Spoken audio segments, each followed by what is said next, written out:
¿Ves? Este es referente, de ahí para allá todo está con K. Listo, Paula, pasa.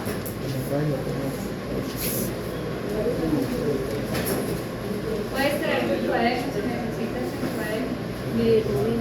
No necesitas el cuaderno. Listo. No lo haces, pues nos pusimos los más para que lo pidas. El color rojo intenso, ¿qué me indica? Hemorragia difusa, ¿cierto? Pero si uno mira, dentro de ese foco tenemos muchos punticos más pequeños, ¿cierto? Que me indican que hay hemorragia multifocal, pero tenemos un área extensa de hemorragia. ¿Esto qué corresponde? Está ganando o perdiendo volumen esa mucosa. Perdiendo volumen, ¿cierto? Y en las membranas mucosas, cuando tenemos unos focos de atrofia de la mucosa, corresponden a úlceras. Tenemos úlceras gástricas. ¿Cuál sería el diagnóstico, Paula? Es una gastritis, ulcerativa, hemorragia. Listo, fácil, sin dolor. Puedes sentar. La histopatología que me está diciendo, efectivamente estamos viendo los focos de hemorragia, tenemos focos de congestión, hemorragia intersticial, hay atrofia de la mucosa, lo que me indica que sí tenemos úlcera, hemorragia, y esto pues más adelante lo vamos a conocer, material intersticial que se deposita en el tejido, que va desde la coloración basófila. Esto realmente es azul, pero no sé por qué la imagen lo muestra casi negro. Es material mineral. Tenemos mineralización gástrica. Ahí en esa foto, en la histopatología.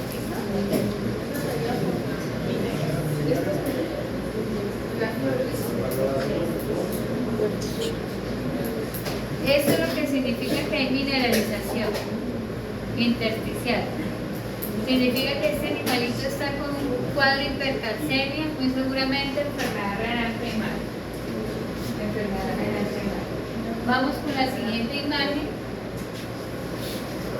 Esto ya lo habíamos trabajado. Sí, ya lo habíamos trabajado. No, ¿esta sí? No. Ay, les voy a ganar una apuesta. ¿En serio? Sí. No. Fue otro, la de Duratos. Vea, profe, esto fue. Pero no lo hemos visto. No es la misma, es la misma, pero es diferente. Así ya la habíamos trabajado. Listo. La misma lesión. Le vamos a trabajar primero estas dos. Así se ven los uratos. Así se ve macro. Y esta es otra lesión. Vamos a trabajar la descripción de estas imágenes.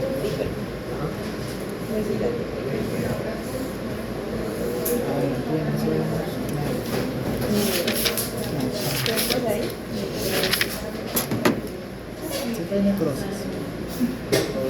Melanina, necrosis, pigmento de falsura, carnoxómico.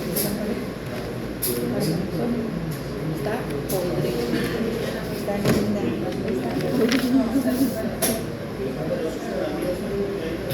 Allá en esa parte se puede ver úlcera. No, eso no es fibrosis, ¿no? Ahí vemos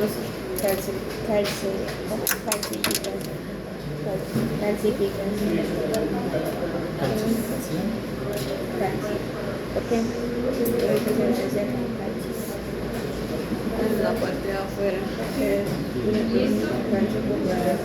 Vamos con la imagen del epicardio y la histopatología que yo les expliqué. Vamos a escuchar a Carol Avellaneda. ¿Dónde está Carol Avellaneda? ¿Oído? Esa Ella es la primera que... Jennifer Jaime. ¿Qué puede causarse en la primera? Jennifer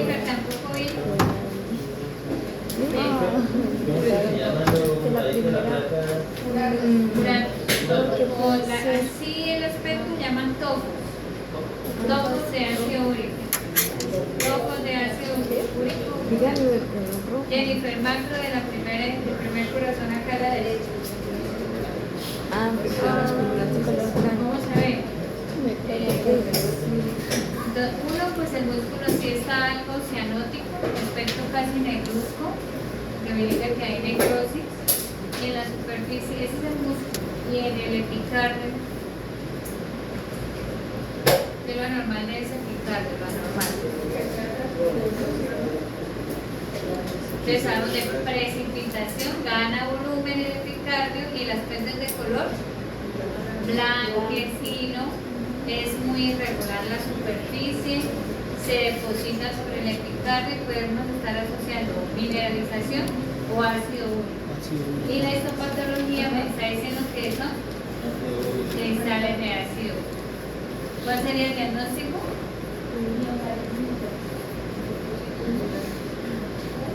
Una uratosis epicárdica. Uratosis epicárdica. Uratosis epicárdica. Solo se están depositando ácido en epicardio.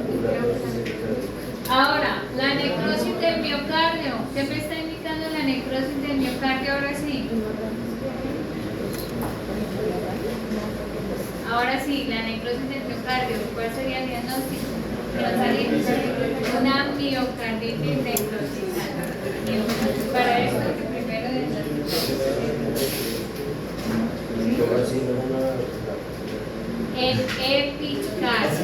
epicardio. ¿Y la distribución cómo es? La distribución cómo es?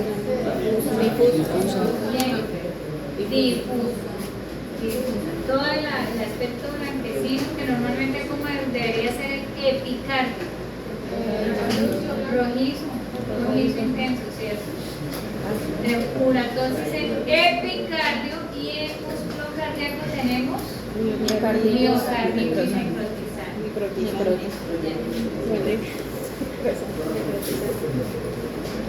Listo. Corazón de canino, ventrículo izquierdo.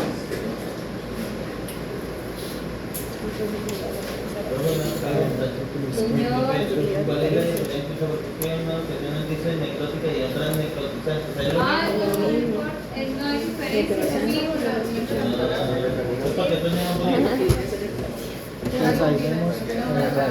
Hemorragia.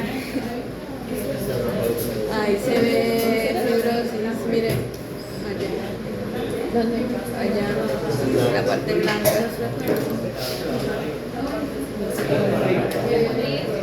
Fibrosis. No sé, pero ya dijo también lo mismo.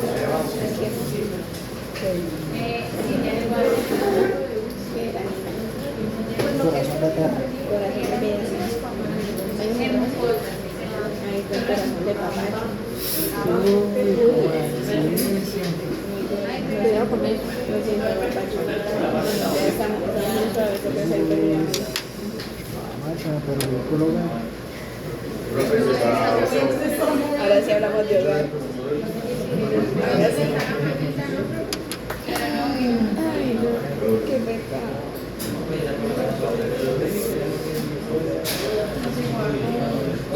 Me perdí.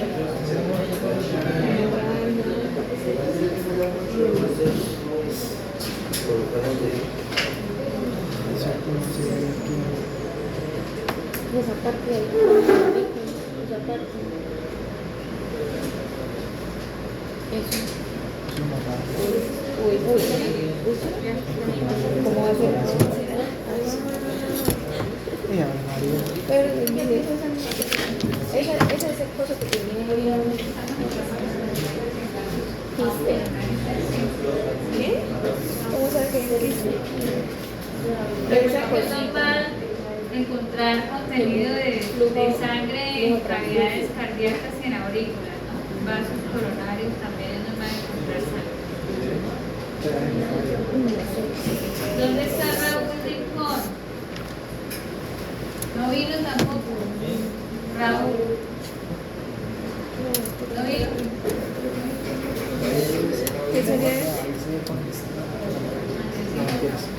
¿En qué parte? Es cuestión de perspectiva. Si lo vemos desde aquí, lo veo como morado, y si lo vemos desde acá, lo veo rosado. Yo Eso es creo de que hay flash, una- ¿cierto? Eso es de flash. Pero si hay una raya, se parece. Pues sí, en la parte de la pero también hay focos. Pero no sé exactamente a qué se refiere. Yo le estaba escribiendo ya, porque la Sebastián es la primera que falta. No sé, ¿qué se podría La decir? Sebastián en el grupo que se Se fue. ve blanco, ¿no? Sí, sí, como blanquecino, se podría hacer.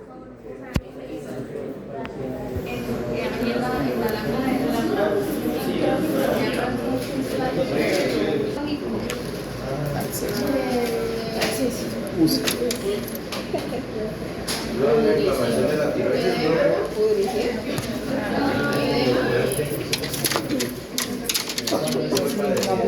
Sería de dermatitis, ¿cierto? No, no es por eso. Digamos que si estás hablando de bocio, pues eso es una hiperplasia. El bocio es una hiperplasia. Y la ubicación es más central. Entonces nosotros hablábamos solamente de la lesión en dermatitis, pero ya sabemos que es una lesión de continuidad. Sabemos que se trabaja de dermatomiositis ulcerativa. Estrepto y estafilo serían nuestros principales agentes epidemiológicos sospechosos de esta lesión. Dermatitis, de músculo y de dermatitis. Esta la habíamos trabajado en la diapositiva anterior, que no sé el número, ¿verdad? Sí, ¿Cuál era la etiología? hablamos de aumento de producción. Sí, creo que Diapositiva 3. No. Diapositiva 3. Dijo algo más raro. Dermatomiositis ulcerativa. Dermatomiositis ulcerativa. Hemorrágica. confusa.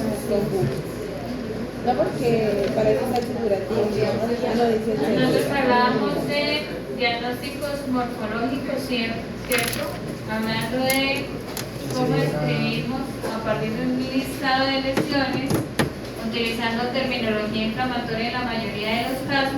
Ya vimos algunas excepciones como la uratosis o el osteosarcoma, la hipertrofia cardíaca, son diagnósticos que no tienen terminología inflamatoria. Ustedes habían hecho un cuadro diferencial de terminología para entender qué era etiología, qué era un diagnóstico diferencial. Si no has hecho las consultas, las debes hacer, las lecturas también de clases previas. Y en este caso, pues todo este ejercicio de descripción lo que me ayuda es a dar diagnósticos morfológicos. Tenemos en cuenta la distribución de la lesión, lesiones focales, multifocales, difusas o generalizadas. Podemos hablar de duración, generalmente utilizamos agudos y crónicos. Una lesión crónica, por el ejemplo que trabajamos en clase con fibrosis, es particularmente un proceso de cronicidad. Hablábamos de este ejemplo de lesión de pleurobronconeumonía, es fibrinonecrotizante o fibrinosa y necrótica, pero para mí es más fácil hablar de fibrinonecrotizante. Y hablábamos de los ejemplos, etiología. Entonces acá la etiología es mangemia hemolítica. Bueno, acá está. Aquí causa o etiología, mangemia hemolítica, diagnóstico de enfermedad, fiebre de embarque o mangemiosis pulmonar, esto es lo mismo. Diagnóstico de enfermedad, lo que hablamos de la encefalopatía espongiforme bovina o enfermedad de la vaca loca, ese sería el diagnóstico de enfermedad. Y ya el diagnóstico morfológico, que es una bronconeumonía fibrinonecrotizante para el caso que trabajamos en la primera parte de descripción. En tumores, pues tenemos otras clasificaciones de acuerdo a la severidad de la lesión. Ya no hablaríamos de agudo, severo o leve. En los tumores hablamos de alto, de bajo grado de malignidad, o hablamos de grado 1, grado 2, grado 3 y grado 4 de lesión. En algunos tumores, por ejemplo, como los carcinomas. Entonces, dependiendo de el contexto que estemos diagnosticando. Hablando de causalidad, entonces nosotros teníamos un ejercicio inicial que yo les dije, para explicar las enfermedades vamos a tener en cuenta siempre estos 4 descriptores. ¿Sí o no que los trabajamos? Entonces vamos a hablar del primero. De lesión ya trabajamos que era lesión. Ahora vamos a hablar de etiologías. Y ustedes encontraron en el libro que las etiologías se pueden clasificar como etiologías infecciosas. También hablamos en el libro etiologías, podemos clasificar de acuerdo pues a si son congénitas o no. Entre las adquiridas están las infecciosas, tenemos las que están asociadas a alteraciones del sistema inmune o a la respuesta inmunológica. Tenemos etiologías que pueden estar asociadas a pérdida de una función o adaptativas, como el caso de la hipertrofia. Entonces, cada documento que ustedes leen tiene como una clasificación etiológica diferente. Nosotros vamos a trabajar estas tradicionales que en la primera hablamos de etiologías de carácter infeccioso. Entonces son todas aquellas ocasionadas por virus, bacterias, hongos. En el caso puntual, la enfermedad priónica, que es una proteína infecciosa, pero no de carácter, pues, de esta clasificación inicial dentro de estos 3 grupos que están ejemplificados. Y acá pues entonces volvemos a retomar lo que hablábamos de enfermedad. Entonces, como estos agentes etiológicos de carácter infeccioso tienen una afinidad particular por un sistema, alteran la estructura celular, hay una consecuencia en la pérdida de la homeostasia y tenemos como consecuencia la expresión clínica en el paciente. Entonces, si tenemos una enteritis por eimerias, con atrofia de vellosidades, la consecuencia de este agente infeccioso parasitario, protozoal en este caso, sería la eventualidad de un cuadro de diarrea. Entonces tenemos el ejemplo de infecciones parasitarias. De tipo genético o asociado a lo congénito. Entonces, por ejemplo, tenemos alteraciones del desarrollo que tienen que ver con el aparato locomotor. Tenemos algo que se llama displasia.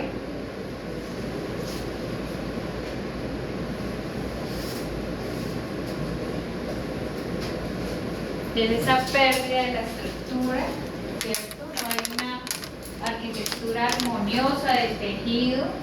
Los componentes estructurales pierden su organización normal, entonces ya no tenemos un tejido fibroso, una diferenciación adecuada y resistencia normal de los tendones, para el caso puntual de esta lesión que se llama, o de este diagnóstico de lesión que se llama artrogriposis, que es un cambio degenerativo congénito asociado a pérdida de la articulación. Es lo que hablaríamos como una anquilosis. ¿Qué es anquilosis? Que se pierde la articulación, ¿cierto? Se fibrosa la articulación. Acá la artrogriposis, o es lo que llamaríamos también zapato chino. Zapato chino. ¿Sí parece un zapato chino en los trajes tradicionales chinos? Zapato chino, ¿cierto? Entonces ahí tenemos displasia en la estructura articular. Generalmente se puede dar uno o en todos los miembros. ¿Cómo se le dice la parte de la que se pierde la anquilosis, que se pierde la capacidad articular, anquilosis. Acá tenemos un ejemplo menos severo de la artrogriposis, pero también tenemos la misma condición de displasia o pérdida de la arquitectura normal del tejido. Dentro de estos congénitos tenemos la agenesia. Age significa sí, cierto, origen. Entonces, falta el desarrollo de una parte del órgano o de toda la estructura.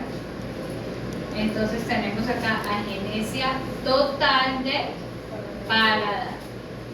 el término diagnóstico se llamaría generalmente lo que termina gnosis o isis significa que es degenerativo.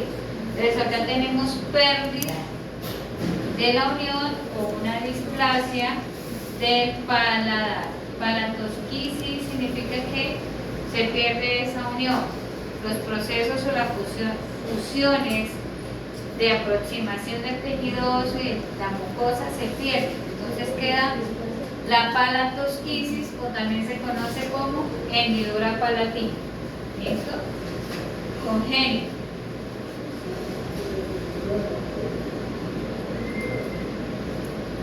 El otro término que podemos acuñar asociado a etiologías del desarrollo o alteraciones del desarrollo tiene que ver con hipoplasia. Y acá en la hipoplasia entonces tenemos la condición que sí está todo el órgano, ¿cierto? Pero el órgano no llega a su tamaño anatómico y funciona normal, ¿cierto? Lo vemos, por ejemplo, en algunas extremidades en niños, donde está su estructura normal, su extremidad normal, pero no llega a su tamaño anatómico normal. Entonces tenemos el proceso de hipoplasia. Una amiga de hipoplasia.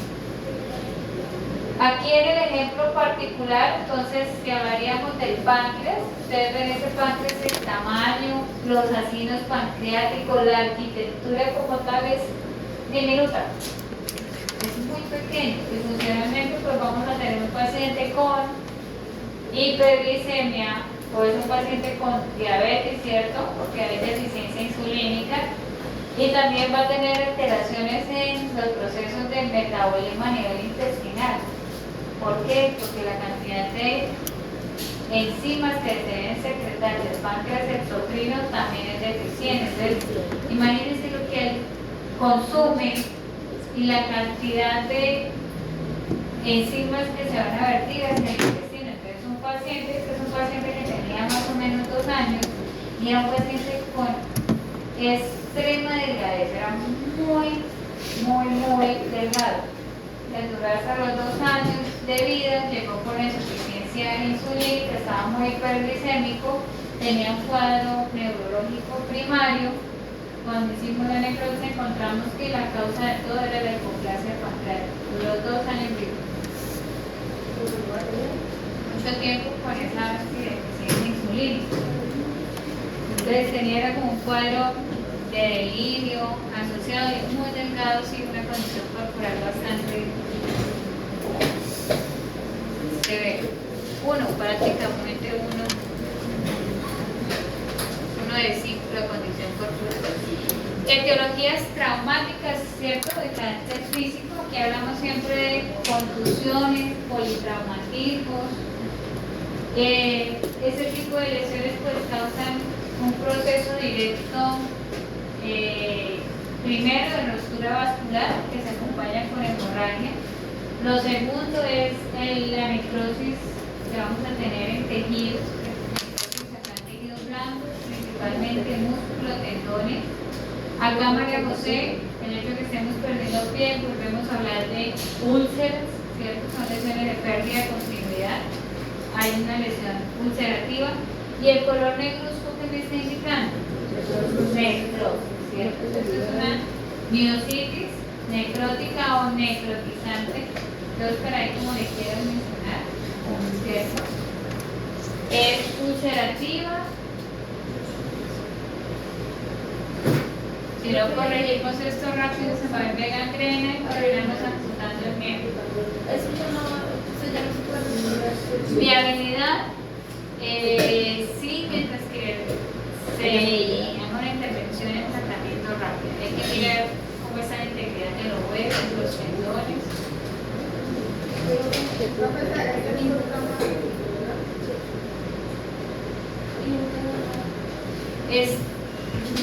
Sí, no, el edema se puede dar en la fase inicial, pero ya cuando se vuelve necrotizante y hemorrágico, ya el edema dejó de estar y ya se me vuelve un exudado.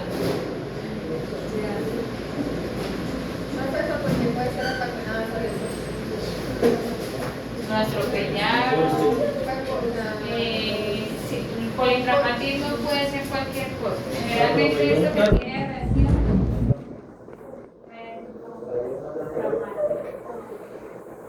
La trampa de otro que genera una lesión con perforación, ¿no?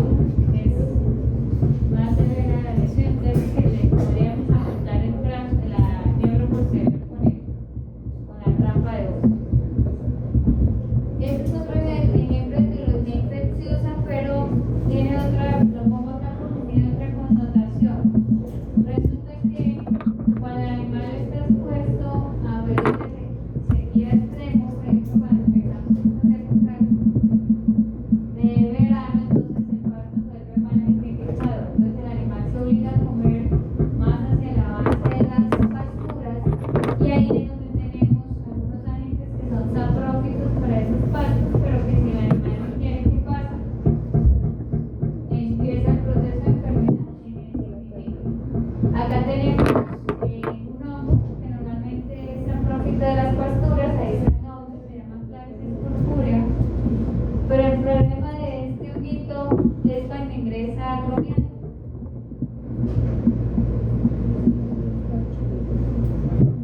Cuando él ingresa al rumen, libera entonces una toxina que se llama ergotamina. Por eso también la enfermedad se llama como ergotismo o ergot, o ustedes lo conocen normalmente como si fuera la enfermedad del tornillo. En muchas fincas le llaman la enfermedad del tornillo. Si ustedes comparan esos individuos de esa imagen, ¿qué le falta al más pequeño? La borla, ¿cierto? Le hace falta el pelo de la cola. Y si miran el aspecto de la piel de esos otros individuos que son más dominantes con respecto al más chiquitín de la imagen, ¿qué le está pasando al aspecto de la epidermis en ese individuo? Hay alopecia, podemos observar que la piel tiende a verse en algunas áreas hiperémicas y negruzcas, ¿cierto? Y si yo puedo ir a tocar esa piel, ustedes la van a sentir acartonada, como cartón. Se pierde el aspecto, digamos que suave de la piel, y tenemos una piel bastante irregular al tallo. A medida que va pasando el tiempo, pues las vértebras, además de que se cae la borla o el pelaje de la cola, empiezan a caerse o a amputarse, se llama así, se amputan fragmentos, ¿cierto?, de vértebras posibles con piel. Y eso es una lesión ascendente. Ese tipo de lesión que es gangrena me está produciendo, Julián, para aclararle aquí a su compañerita. A Laura, ¿qué tipo de gangrena? Para confirmar lo que ella está diciendo. Que se vea acartonada, que no esté húmeda, es una gangrena de tipo C. Es una gangrena C. Si no hace la lesión, este agente infeccioso que llama Clarisis me produce una gangrena C. Por eso se ve acartonada la lesión, negruzca, se amputa. Ahora vamos a hablar qué es lo que hace la ergotamina. El Clarisis purpurea produce una sustancia, una toxina que se llama ergotamina. Esta toxina actúa o hace parte de una sustancia muy similar a los alcaloides. ¿Qué hacen los alcaloides en el cuerpo?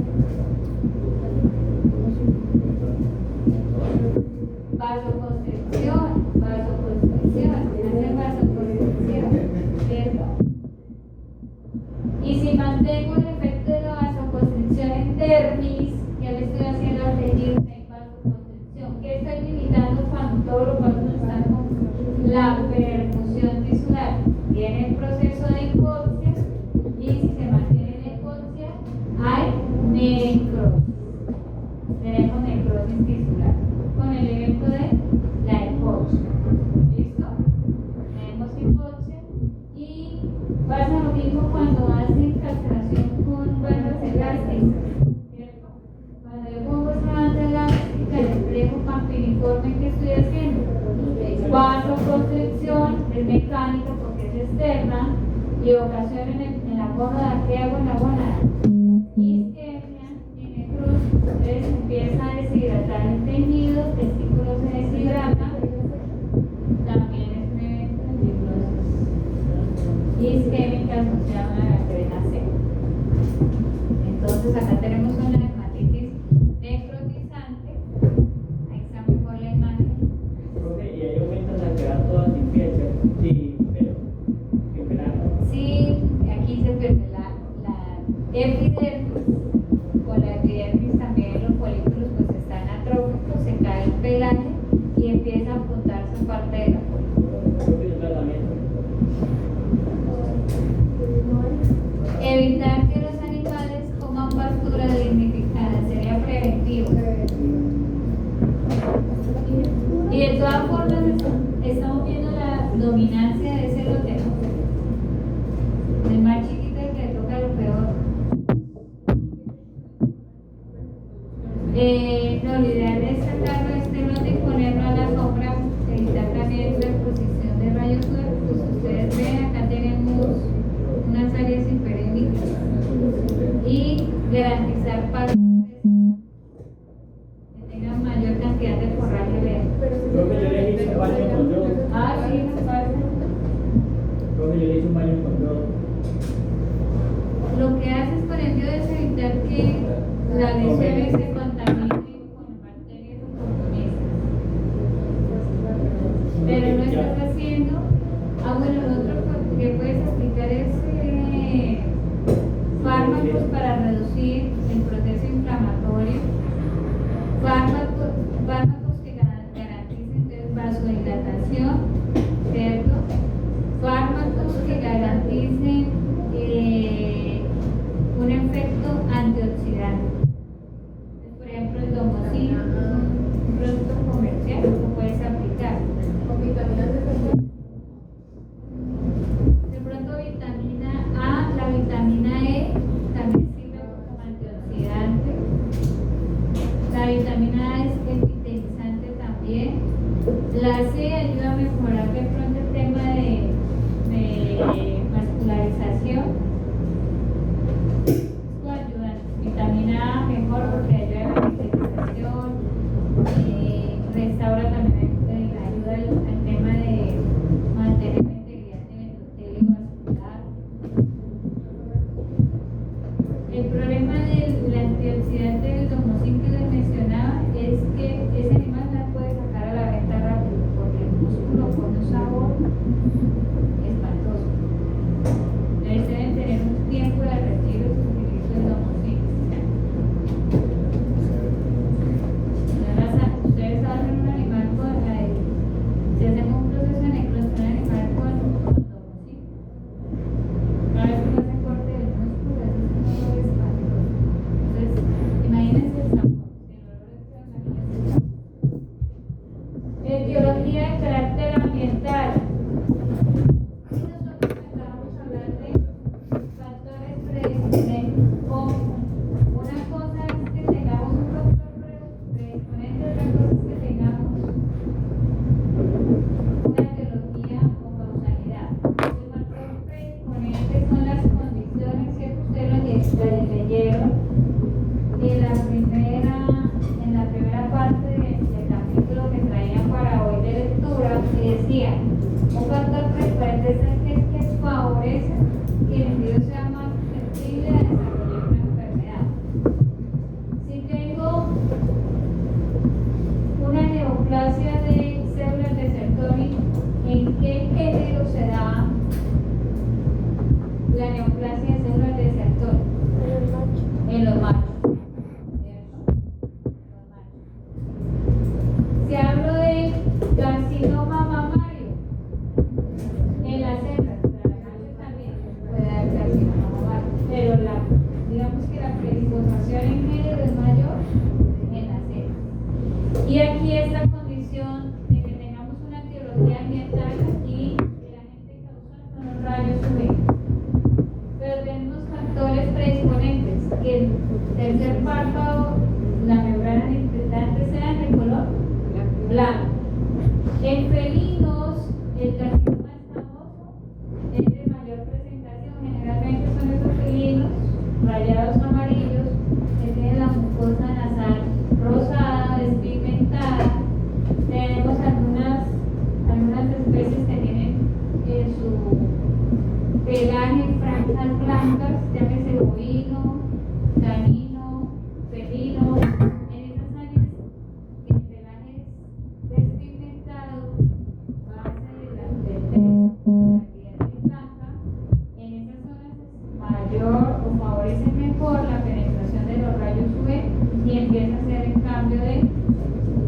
una célula normal a una célula maligna. Lo mismo pasa con el ejemplo que tenemos en esta imagen. Entonces tenemos una lesión multinodular. Ustedes ven el tercer paso, acá la membrana linfitante tiene una lesión multinodular, está hemorrágica ulcerada, y lo que hacen los rayos UV es empezar a generar mayor cantidad de radicales libres en las células que me recubren ese tercer párrafo.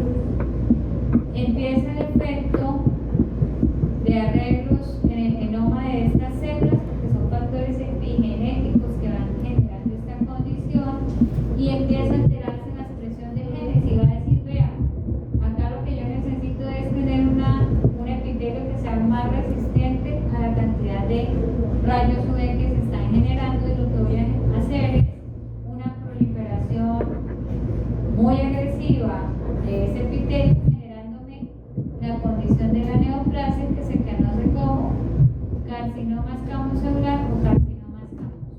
Esto es mucho más común observar estas lesiones en felinos. Profe, si le reducimos la luz solar, los rayos UV, Entre menos exposición tenga, ¿cierto? El desarrollo de este tipo de neoplasia es menor. pero digamos si derramamos el calor, no nos genera como más aumento o mejor. El efecto directo es solo la emisión de los rayos UV sobre la célula. Los radicales libres van a generar necrosis, es una necrosis persistente o una quemadura persistente, y la célula termina siendo un proceso de mutación. Entonces, lo primero que va a hacer es hiperplasia, y la hiperplasia es tranquila, pero sigue la exposición a los rayos UV. El evento de hiperplasia se intensifica y va a generar el proceso proliferativo.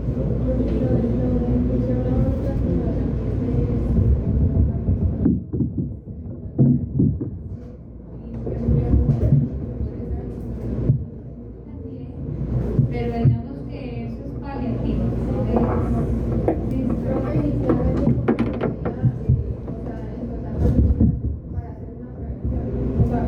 Elevación de la membrana linfitante. Sobre la membrana linfitante se ve una placa elevada, una lesión elevada. Generalmente está cubriendo el canto medio y el animal va a tener bastante lacrimeria. ¿Sí? Pero las venas de presión copiosa ocular. Y revisas, tienes que prolapsar el párpado para poderlo ver. Porque cuando uno ya encuentra lesiones, esta lesión proliferativa no tiene. Lo ideal es que si ustedes se encuentran en cualquier paciente, ya que se va con caballo, canino, felino, bueno, cualquiera, si tengo una fase de crecimiento, lo ideal es esperar a que crezca. Generalmente las consideraciones, esperemos a ver qué cosas ya son pacientes sénicos. Pero lo ideal es que si yo veo algo proliferativo con crecimiento hay que hacerle la intervención, ¿cierto? Lo ideal es que no dejarlo crecer. Bueno, el tema de la historia clínica ya lo habíamos manejado en información en las mesas para la necropsia. Yo les decía que debe estar muy bien marcado la muestra que se envía. Recordemos que la remisión en las historias clínicas o la anamnesis está prohibido que tengan vendaduras. Y el tema de la letra, Virgen Santísima, hay letras que yo no entiendo. Por ejemplo, la señora dueña llama Luz Marina Pérez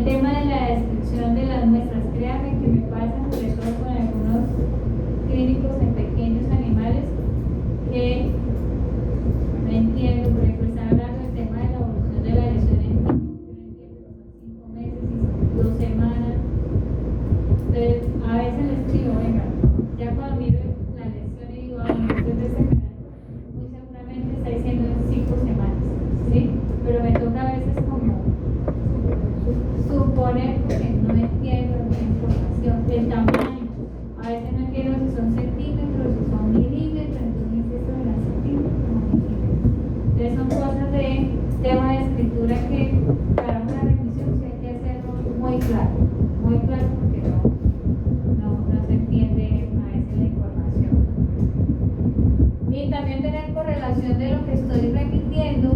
Por ejemplo, acá tengo una sustancia gris, sustancia blanca. Yo sé que lo que me enviaron es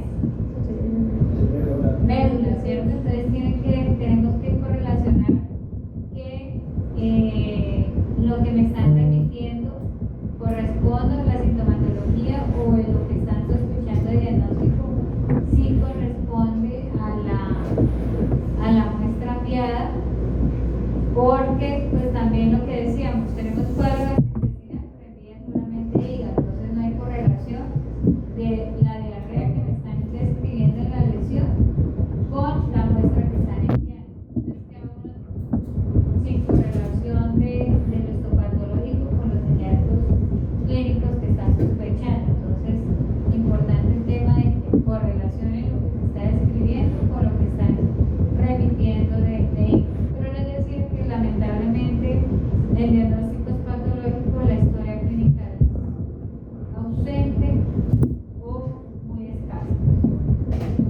Ya esto es para el tema de revisión que ustedes hicieron de esta especie en el video. La idea era por sistema, necesitamos hacer un detalle de información. Les decía con los chicos del jueves que lo vimos por primera vez la clase pasada, que cuando uno hace una necropsia generalmente 2 horas después están cansados, entonces se sientan, pierde la dinámica de la necropsia. Entonces yo les digo, si esto es un canino, imagínense en una vaca o imagínense en un equino. Y el equino toca sí o sí revisar todo el intestino, así uno se demore 4 o 6 horas. Y pasó con una egresada de una universidad X y me envió unas fotos y al final yo le decía, vea, para mí esto es infantil. No, pero es que me parece que se me le dije, no fue un regaño porque yo decía, bueno, envíeme foto del sofá. No tengo foto del sofá. Pero aparentemente está normal. Bueno, sí. Es que yo sospecho una toxemia. Yo envíeme foto de cómo está la mucosa intestinal. No, pero es que tampoco, pero me parece que sí tenía lesión. Entonces yo le decía, si la apreciación que usted tiene, porque usted fue la que hizo la necropsia, es de toxemia, usted tiene elementos de la necropsia que le dicen que es una toxemia. Pero lo que usted me envía a mí, para mí, con lo poco que pude ver de las imágenes, es timpánico. Creo que era un ternero, un novillo, estaba joven. Entonces yo les decía,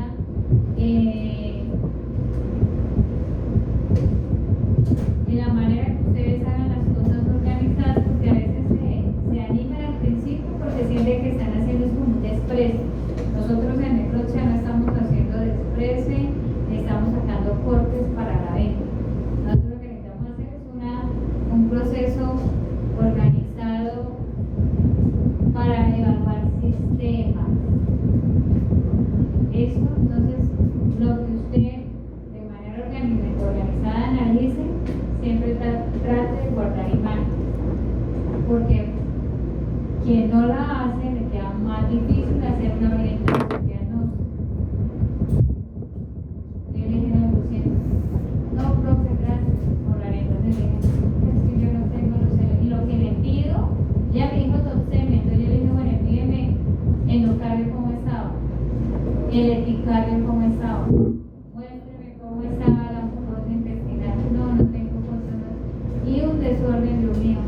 Ni se imagina, yo estaba, les digo, todo organizado, entonces estaba el contenido del artículo sobre el documento y les cuento cómo estaba eso, porque estaba tipo lanzada por él. La necropsia es una inspección sistematizada que me ayuda a evidenciar lesiones por sistemas de acuerdo a esa alteración en órganos. Si ustedes no son organizados con esta información y con la inspección, se pierde el ejercicio de ¿listo? Entonces, a pesar que aparentemente parece que no estamos como siendo muy metodológicos en la necropsia, créanme que lo hagan en orden, que sea muy limpio. Yo molesto mucho con el orden. Área que esté sucia con hemorragias como los chetos.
¿cierto? Entonces fíjense que existen también microorganismos que regulan el proceso de apoptosis, hacen una lesión a través de este mecanismo regulado, porque ellos deben garantizar que el huésped donde está se mantenga bien, así esté flaco, esté con, algunas veces hablan de regadera, caminan con ataxi, por cierto, así tienen un cuadro febril, pero necesitan mantener ese individuo ya listo. Apoptosis, como mencionamos, es un proceso aislado. Se me está diciendo que los mecanismos de muerte celular, de manera habitual al azar, se muere una célula de un conjunto de células. Entonces, un ejemplo que estamos viendo en esta imagen son los cambios de epitelización de la epidermis. Entonces, cada vez que hay queratinización, los queratinocitos van avanzando a través de los estratos de la epidermis y se van descamando con la queratina. Hay patologías pues, que, por ejemplo, como la dermatitis queratóxica o hiperqueratóxica que vimos, ¿cierto? Que estaba pigmentado, negruzco y que había una lesión de base o queratina. Pero ahí podemos ejemplificar cómo los queratinocitos se van descamando en esa lesión. Aquí es regulado 1 o 2 queratinocitos en el campo. Y ya sabemos que hay ciclos de recambio celular. La epidermis puede durar entre 15 a 20 días de recambio, en otras especies 47 días, las líneas, los eritrocitos, líneas aquí en promedio 30 a 40 días dependiendo de la especie, ¿cierto? Los eritrocitos van apoptosos que van generando recambio celular. Dentro de los aspectos morfológicos de la apoptosis, pues yo no voy a ver que la célula se contrae, no voy a ver que la célula se margine. Estos cambios de apoptosis los veo con un microscopio electrónico, con microscopía electrónica. Nosotros tenemos un microscopio de luz. De lo que vamos a ver dentro de los cambios de apoptosis que sí yo puedo evidenciar es como la primera imagen, condensación de la cromatina nuclear y pequeños fragmentos de este proceso que me dicen la membrana se invagina, se van generando cuerpos apoptóticos con contenido celular dentro y se me generan estas densidades eosinofílicas que se llaman cuerpos apoptóticos. Entonces, en estas imágenes que estamos viendo a continuación, estas imágenes corresponden a epitelios, ¿cierto? Epitelios con cuerpos apoptóticos. Este es de la de Zachary, entonces me está diciendo en la de arriba es un páncreas, abajo es tejido nervioso y estamos viendo gran cantidad de cuerpos apoptóticos, pero se mantiene viabilidad de las neuronas. Acá están ácidos pancreáticos, tenemos cuerpos apoptóticos y se mantiene viabilidad del páncreas. Entonces, estos procesos generalmente con apoptosis no tienen inflamación. Acá no vemos eventos de inflamación asociados. Ahí los cuerpos apoptóticos sin inflamación asociada, que es lo que lo diferenciamos de qué? En necrosis.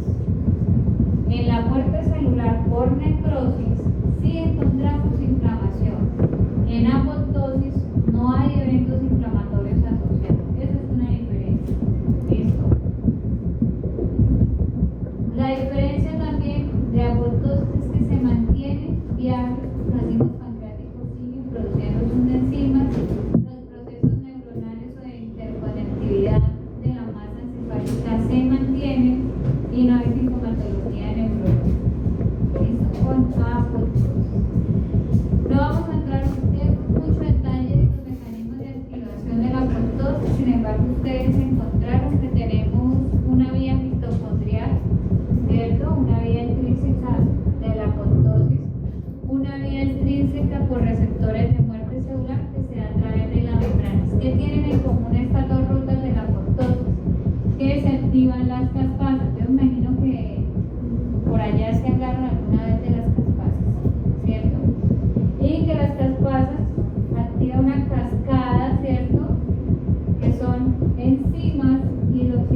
pero es un mecanismo regulado. Lo mismo pasa si yo tengo lesión de la membrana celular con babesia, si tengo una alteración de la configuración normal de esa membrana, entonces viene y se activa el factor de necrosis, ¿cierto?, tumoral,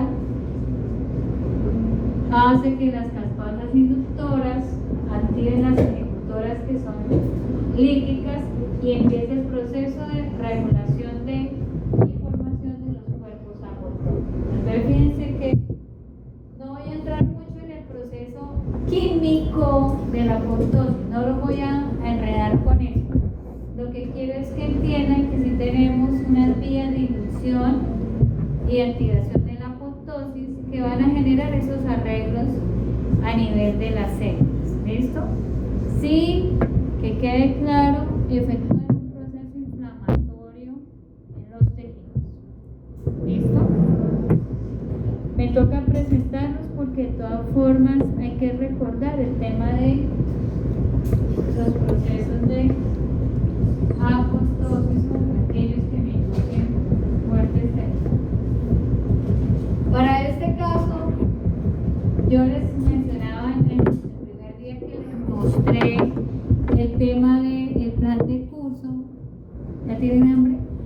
Y hablábamos de la apoptosis, cómo puede interferir en varios procesos fisiológicos. Pero ustedes ya saben que si no está la apoptosis, nacemos con los dedos juntos. Si no está la apoptosis, no se desarrollan las extremidades. Si no está la apoptosis, se generan comunicaciones en el corazón que deberían desaparecer. ¿Cierto? Eso es lo normal que va a suceder. Si se pierde el proceso regulado de apoptosis, se me producen las neoplasias. Y lo vamos a enfocar acá en el desarrollo de neoplasias. Neo entonces significa nuevo, ¿cierto? Y acá plasia es desorden nuevamente, entonces hablamos generalmente de una neoplasia, es un crecimiento tumoral.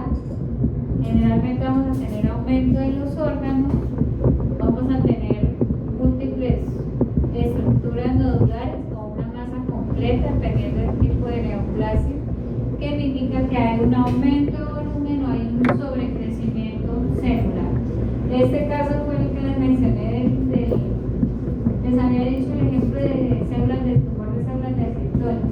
Acá tenemos un seminoma, que es un tumor también de gónadas masculinas asociado a un aumento o proliferación de estructuras que están en los túbulos seminíferos, es decir, hay un aumento de las células precursoras espermáticas. ¿Listo? Aquí vamos a hacer el ejercicio de distinguir el tema de los tumores. En general, cuando hablamos de un crecimiento o de neoplasia, hablamos de procesos benignos y malignos. Si miramos, perdón, el crecimiento benigno, la tasa de crecimiento es muy lenta. En los malignos, la tasa de crecimiento es más rápida.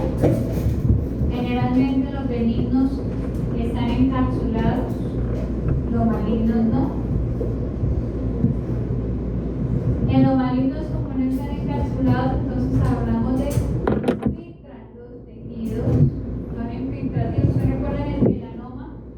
Observamos a nivel del carrito mandibular que están infiltrando hueso.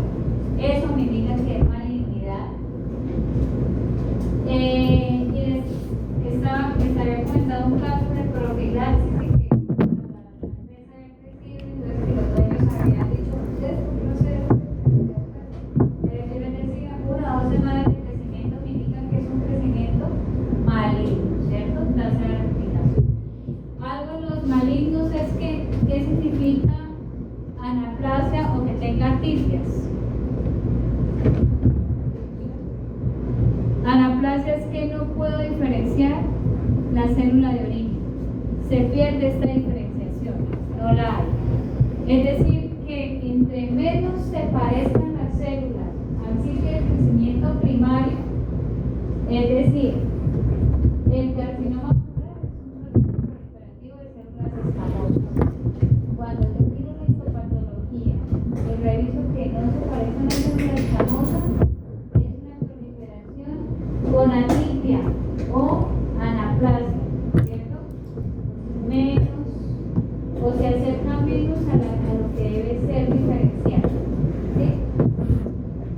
significa anaplásico.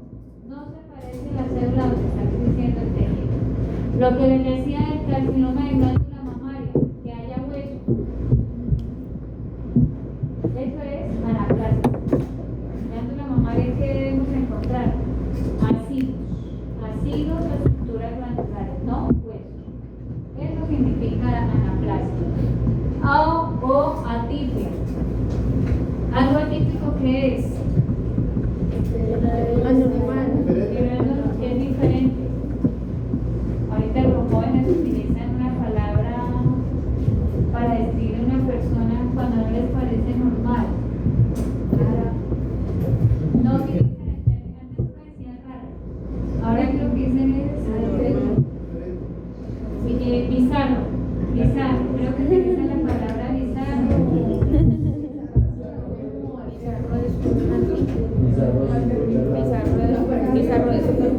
Bizarro que es, no es un resto, ¿cierto?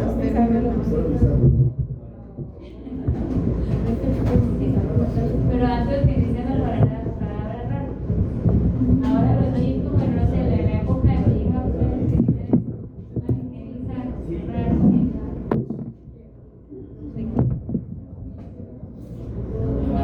Entonces, aquí en la tibia utilizamos el término aberrante, que no es normal o no se parece a, ¿cierto? Y vamos a tener entonces aquí una clasificación de los tumores.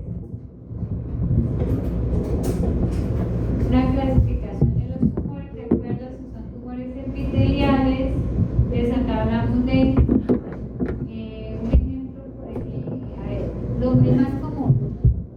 El adenoma es un tumor epitelial glandular. El benigno, la terminología que indica malignidad es adenocarcinoma, pero sigue siendo epitelial, ¿sí? De los mesenquimales, tumores de origen, entonces, de origen epitelial, de origen mesenquimal. ¿De mesenquimal cuál? Los de origen a partir de fibroblastos. El tumor benigno, viene otra vez, termina coma, y el término, el prefijo es fibroma, me indica benignidad. La terminología que me indica malignidad, sarcoma. Epitelial carcinoma, la terminología que me indica mesenquimal maligno, sarcoma. El prefijo fibro y termina en sarcoma, indicando que es maligno a partir de fibroblastos. Tenemos tumor de células redondas, por ejemplo, ¿cuáles? O hematopoyéticas, tejido linfoide, es este que tenemos acá. Tejido linfoide a partir de linfocitos. Aquí en los linfomas no tenemos, ya vamos a terminar, en los linfomas no tenemos, ya están tranquilos, inquietos y ya están aburridos. En los linfomas no tenemos una contraparte benigna, vean, acá no hay nada benigno. Paula tiene muchísima hambre. Mire, aquí no hay nada benigno en linfoma. Todos los linfomas me están diciendo que son malignos. Me están diciendo que son malignos.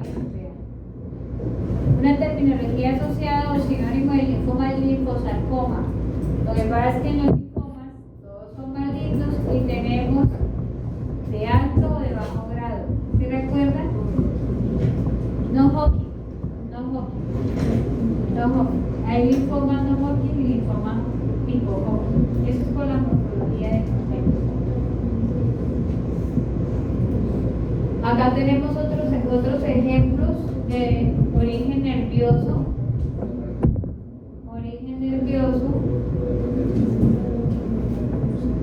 Entonces tenemos panomas, neurosarcomas o neurofibromas.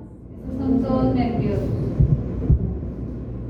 Y células germinativas indiferenciadas de macho y hembra, que tenemos, no está aquí, pero llaman digerminoma, aquí está. Digerminoma, que puede ser tanto en machos como en hembras. Acá tenemos una clasificación de lo que les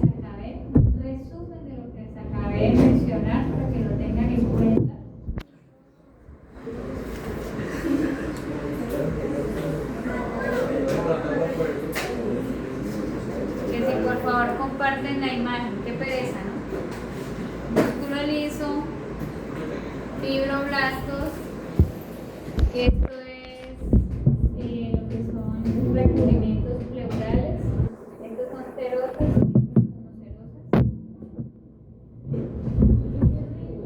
serosas. Músculo liso. Para que tengan idea de dónde está cada uno. Los campo, no,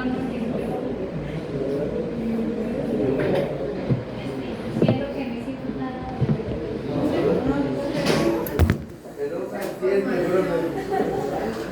Bueno, entonces, eso quería ya que iniciáramos con mecanismos de elección celular, que era el ejercicio de la lectura. Igual en la lectura, encontrar algo de apoptosis, de etiología, parte de lo que hemos tratado, de tipos de muerte celular. Entonces, ahí en la lectura está parte de esa información.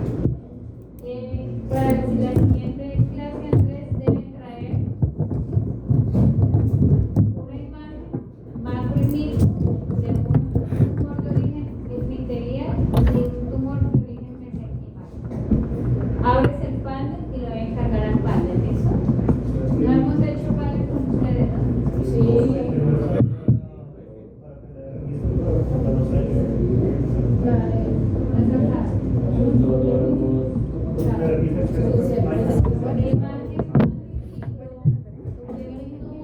De origen epitelial y uno mesenquimal.